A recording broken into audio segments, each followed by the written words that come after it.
Mi hijastra me dijo que, si no le entregaba mi casa como regalo de bodas, no podría asistir a la ceremonia. Lo irónico es que esa misma boda tampoco podía sostenerse sin mi dinero. Me casé con mi esposa hace unos 8 años. Ella ya tenía una hija de 14. El padre biológico existía, sí, pero solo en teoría. Aparecía cuando quería, no era constante, no era confiable y casi nunca aportaba nada. Yo sabía en qué me estaba metiendo.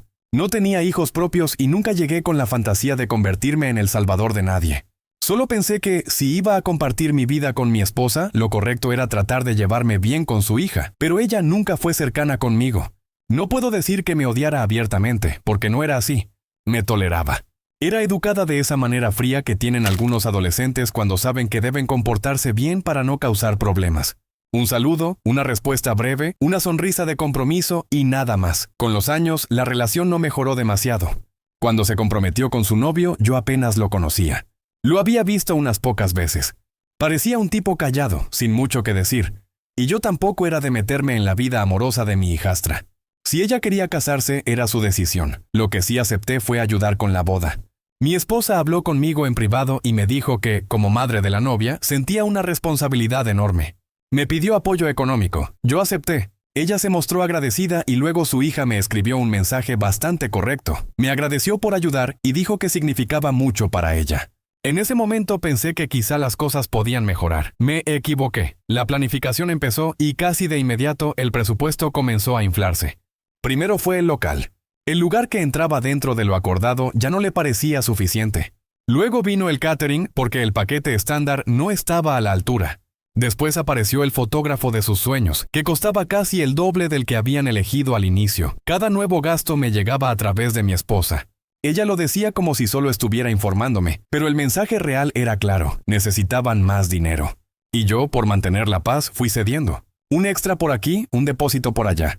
Cuando al fin me senté a sumar todo, me di cuenta de que ya había sobrepasado por mucho la cantidad original. Entonces puse un límite. Le dije a mi esposa: este es el total, este es el máximo. No voy a poner más. Ella aceptó. Yo confié en que se lo diría a su hija. Ese fue mi error. Pasaron un par de meses y recibí un mensaje directo de mi hijastra. No fue por medio de su madre. Me escribió ella misma. Y lo que me pidió fue tan absurdo que, al principio, pensé que era una broma. Quería mi casa como regalo de bodas, no una ayuda para una inicial, no un apoyo para alquilar algo, no una contribución simbólica. Quería la casa completa, mi casa. La misma casa que yo tenía antes de casarme, la que estaba solo a mi nombre. Le respondí con un emoji de risa, porque de verdad creí que estaba intentando hacer un chiste raro. Pero no era un chiste. Su respuesta llegó enseguida. Entonces, ¿no vas a venir a la boda? Ahí entendí todo. No me estaba pidiendo. Me estaba condicionando. Le mostré el mensaje a mi esposa esperando que reaccionara como cualquier persona razonable. Pensé que se sorprendería, que llamaría a su hija y pondría un límite inmediato. Pero no lo hizo. Miró el teléfono, me lo devolvió y empezó a decir que quizás su hija necesitaba un regalo importante de nuestra parte. Que tal vez debíamos conversarlo. Le pregunté directamente si de verdad estaba considerando que yo regalara mi casa. No dijo que sí, pero tampoco dijo que no. Y esa ausencia de respuesta fue suficiente. Le di 2 opciones. O le dejaba claro a su hija que la casa estaba fuera de discusión y que yo asistiría a la boda como cualquier miembro de la familia, o yo retiraba mi financiación. Mi esposa dijo que hablaría con ella, pero no pasó nada. No hubo disculpa. No hubo mensaje retractándose. No hubo explicación. Mi esposa simplemente dejó morir el tema, como si ignorarlo fuera una solución. Después recibí una notificación del grupo de planificación de la boda. Entré y noté algo extraño. Ya no podía ver los mensajes nuevos. Me habían eliminado. Ese fue el momento en que dejé de discutir. Fui a mi oficina, abrí mi cuenta bancaria y contacté a todos los proveedores a los que había pagado directamente. Cancelé lo que pude. Congelé pagos. Recuperé depósitos que todavía estaban dentro de plazo. Otros se perdieron y lo acepté. Prefería perder una parte antes que seguir pagando una boda de la que acababan de echarme. Cuando terminé, moví el dinero recuperado a mi cuenta personal. La misma que tenía antes del matrimonio y que solo estaba a mi nombre. Recién entonces le escribí a mi esposa. Le dije que, desde ese momento, la boda la pagarían ella o su hija. Yo ya no financiaría un evento al que no estaba invitado. Ellas tomaron su decisión. Mi hijastra me sacó de la boda y mi esposa no hizo nada para corregirlo. La reacción de mi esposa fue explosiva. Me llamó impulsivo, cruel, mal esposo y peor padrastro. Según ella, todo se podía solucionar, y yo había destruido la boda por orgullo. Pero la verdad era simple, no iba a seguir pagando después de que me faltaran el respeto de esa manera. Las consecuencias fueron fuertes. Algunos proveedores tomaron otros trabajos y ya no estaban disponibles. El fotógrafo que ella quería perdió la reserva. El local grande ya no podía sostenerse sin mi dinero. La boda seguía en el calendario, pero ya no era la boda soñada. Era una versión reducida, con menos invitados, proveedores distintos y mucho estrés. Lo que más me golpeó no fue la boda.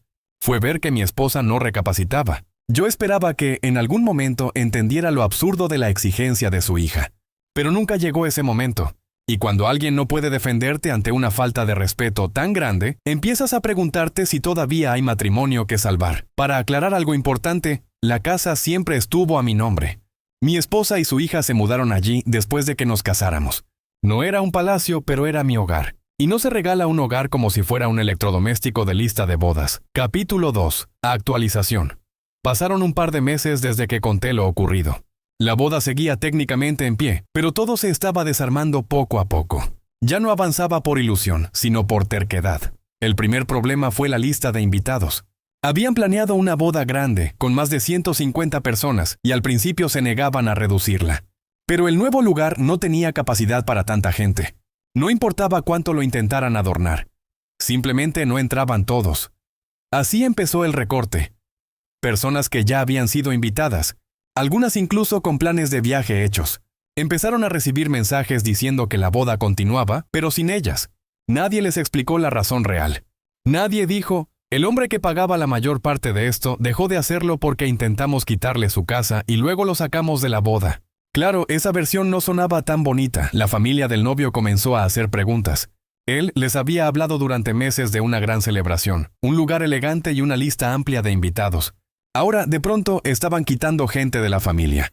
Y cuando recortas familiares, no puedes esperar que todos se queden callados. Por lo que me contaron, intentaron pintarme como el villano.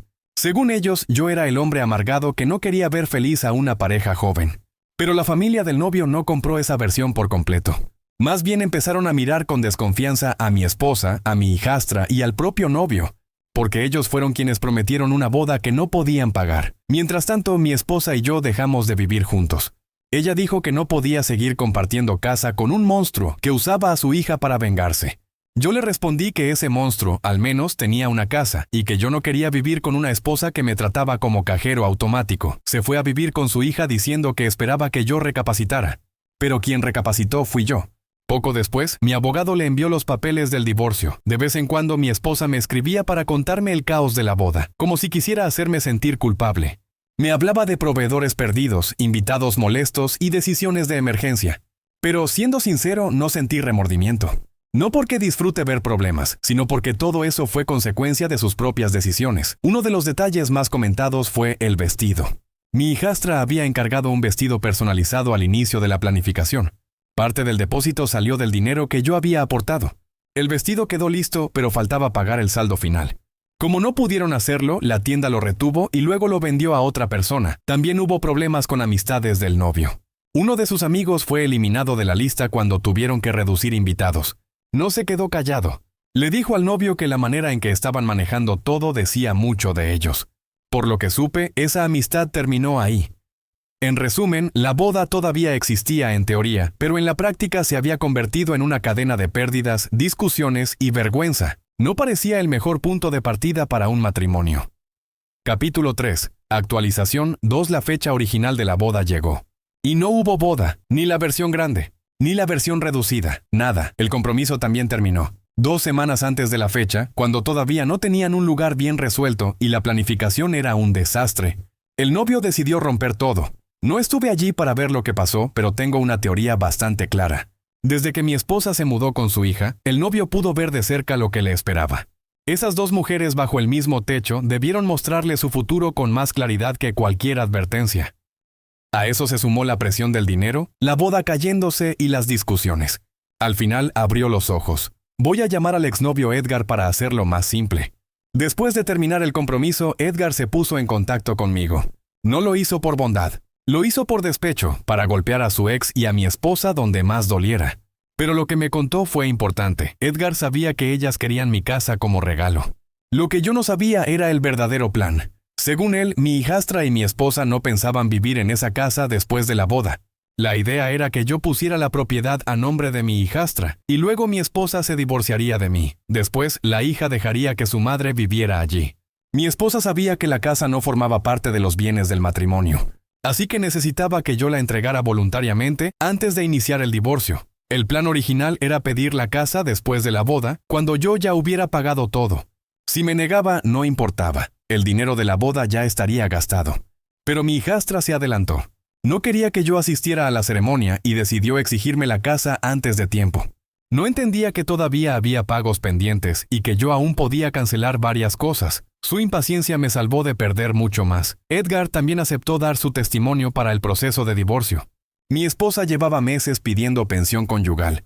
Pero si podíamos demostrar que ella ya planeaba divorciarse después de usarme para pagar la boda y obtener la casa, la situación cambiaba bastante. Mi abogado decidió usar esa información para pelear no solo contra la pensión, sino también para intentar recuperar el dinero que perdí en depósitos. Y entonces ocurrió algo casi predecible. Mi esposa apareció en mi puerta llorando. Dijo que no quería divorciarse, que quería volver, que todo se había salido de control. Pero no fue la única. Mi hijastra también intentó regresar con Edgar. Las dos fueron rechazadas. En el caso de mi esposa, la razón era obvia.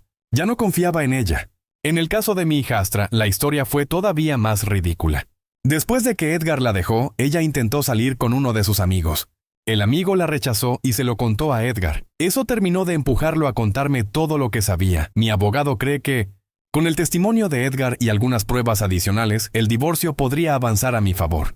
Yo prefiero mantener expectativas bajas, pero por primera vez sentí que la verdad estaba empezando a ponerse de mi lado. Capítulo 4. Actualización. 3. Puedes estar casado con alguien durante años y aún así no conocerlo por completo. Digo esto porque, incluso cuando el divorcio ya estaba cerca de firmarse, siguieron saliendo cosas. Mi esposa y su hija terminaron enfrentadas. Y cuando dos personas que han mentido juntas empiezan a culparse entre sí, lo que queda al descubierto puede ser bastante feo. Todo comenzó en redes sociales. Una acusaba a la otra y la otra respondía con algo peor. El resto solo miraba el espectáculo desde lejos. Mi esposa acusó a su hija de haber sido infiel al novio antes del compromiso. Según ella, dejó de ver a ese hombre cuando Edgar le pidió matrimonio, pero la acusación ya estaba hecha. Muchos le respondieron a mi esposa que contar eso ahora no la limpiaba de nada, porque si lo sabía y lo ocultó. También era parte del problema. La hija contraatacó diciendo que muchas de las exigencias costosas de la boda no habían sido idea suya, sino de su madre. El lugar más caro, por ejemplo, habría sido sugerencia de mi esposa. También habló públicamente del plan para quedarse con mi casa, lo cual terminó siendo una prueba más para mi abogado. Mi esposa, por su parte, dijo que su hija no parecía tan devastada por la boda cancelada, porque muy poco después ya estaba viendo a otro hombre. También mencionó que fue llorando a buscar a Edgar para pedirle otra oportunidad.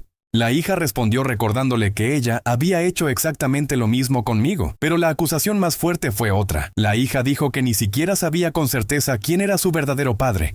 Según ella, el hombre que durante años fue presentado como su padre biológico nunca lo fue. Al parecer, era solo un amigo de la familia que ayudaba con algunos gastos, mientras mi esposa usaba su nombre como excusa. Cuando esa persona se enteró, se desató otro problema dentro de la familia de mi esposa. No puedo asegurar que todo lo que se dijeron fuera verdad. Tal vez algunas cosas eran exageraciones para hacerse daño. Pero el simple hecho de que se acusaran de esa manera confirmó algo. Yo había estado demasiado cerca de un desastre que no me correspondía. Mientras ellas seguían lanzándose ataques, yo solo esperaba la llamada de mi abogado para cerrar el divorcio. Más que rabia, sentía alivio. Alivio de haber visto la realidad antes de perder mi casa, mi dinero y varios años más de vida. Capítulo 5. Actualización. 4. Por fin puedo dar un cierre. El divorcio terminó. Hubo más acusaciones entre mi exesposa y su hija, pero la mayoría fueron asuntos viejos, cosas que ocurrieron antes de que yo apareciera en sus vidas. Ya no me involucraban y sinceramente tampoco quería seguir escuchando ese caos. Lo importante es que no tuve que pagar pensión conyugal. Mi ex insistía en eso porque yo ganaba algo más que ella. Incluso intentó negociar una cantidad menor o una suma única para firmar sin seguir peleando. Mi abogado y yo nos mantuvimos firmes, 0, y eso fue lo que se resolvió. La otra batalla fue el dinero perdido por los depósitos de la boda. Mi ex decía que no le correspondía devolver nada, pero mi abogado logró demostrar que actuó de mala fe, y el juez ordenó que pagara esos montos. No le gustó. Protestó frente al juez, hizo gestos y trató de discutir. El juez tuvo que advertirle a su abogado que la controlara o podía meterse en más problemas. Desde entonces, mi contacto con mi exesposa y mi ex hijastra ha sido mínimo. Solo lo necesario por el divorcio. Nada más, más adelante me llegaron algunos detalles de las peleas que tuvieron. Por ejemplo, que mi ex hijastra casi fue expulsada de una escuela por golpear a una compañera y burlarse de ella por no tener padre. Mi ex habría pagado a la familia de la otra niña para evitar un escándalo mayor. También salió a la luz que mi ex fue despedida de un trabajo por robar, y que la hija, cuando era pequeña, dijo algo frente a otra persona que la delató. Según contaron, mi ex reaccionó de la peor manera contra ella. No sé cuánto de todo eso es completamente cierto. Pero después de lo que viví, no me cuesta creer que había muchas capas de mentira en esa familia. Hoy miro hacia atrás y entiendo que perder algunos depósitos fue barato comparado con lo que pude haber perdido. Querían mi dinero, mi casa y mi silencio. Y cuando puse un límite, todo el castillo empezó a caerse. Al final, no fui yo quien arruinó la boda. Solo dejé de pagar por una mentira.